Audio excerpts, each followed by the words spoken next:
after having conceived from zina.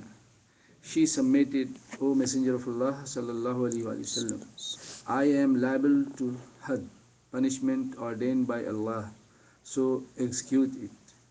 Allah's Messenger sallallahu alaihi wasallam called her guardian and said, treat her well and bring her to me after delivery. He acted accordingly. Then Allah's Messenger sallallahu alaihi wasallam commanded to tie her clothes firmly around her and then stoned her to death. He sallallahu alaihi wasallam then offered funeral prayer for her. Rawahul Muslim. This hadith has relevance to the theme of the chapter as we see it. Moreover, it reveals that if a woman becomes pregnant after committing adultery, she will not be subjected to punishment immediately. Instead, the penalty will take place after childbirth.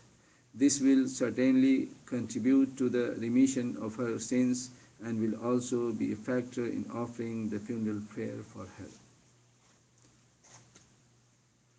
Permissibility of expressing feeling of agony in serious illness. Narrated Ibn Masud radiallahu ta'ala anhu, I visited Allah's Messenger sallallahu alaihi wasallam while he was suffering from a high fever. From a high fever. I said, O Messenger of Allah sallallahu alaihi wasallam, you have a high fever.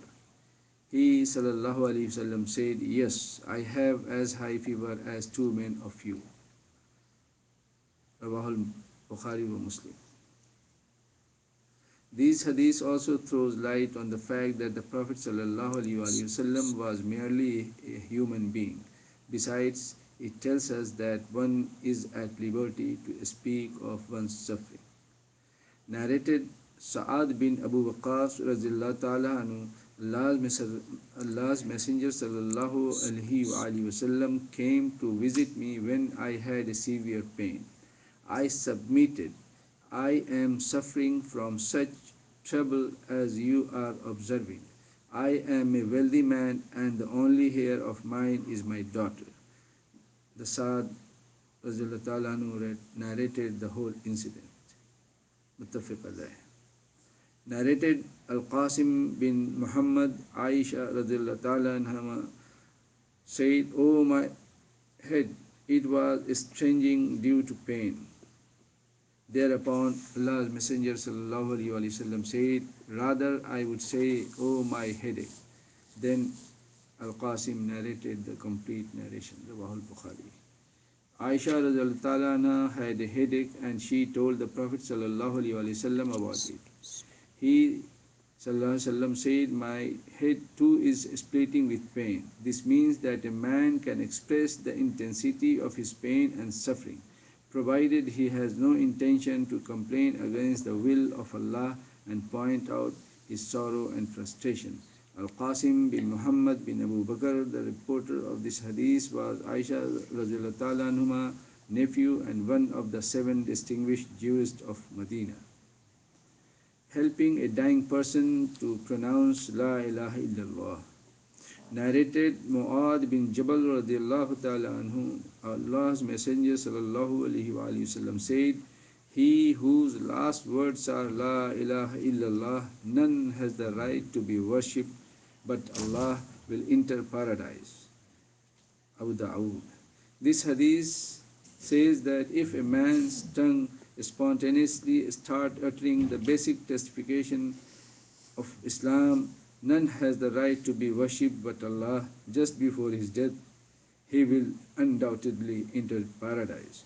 However, it is not definite whether he will go to paradise in the first phase or will be admitted to it in the second phase after undergoing a purification process. This depends on the will of Allah. Yet admission to paradise is subject to his thorough understanding of monotheism and its condition, that is to say, a complete abstinence from a polytheistic conduct of life. Otherwise, paradise is likely to be denied to many of the so-called Muslims overtly indulging in polytheism.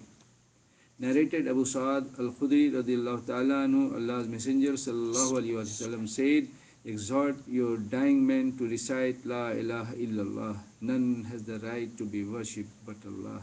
Rawahul Muslim. This hadith implies the Prophet sallallahu alaihi wasallam direction to his followers to recite the testification of Islam, La ilaha illallah, none has the right to be worshipped but Allah, beside the dying people, so that they may also recite it after hearing it. Yet, they should not be urged to recite it, i.e., by saying to the dying person, say it, lest they refuse in embarrassment involving an affront to faith. May Allah guard us against such a thing. جزاك الله خير. Thank you.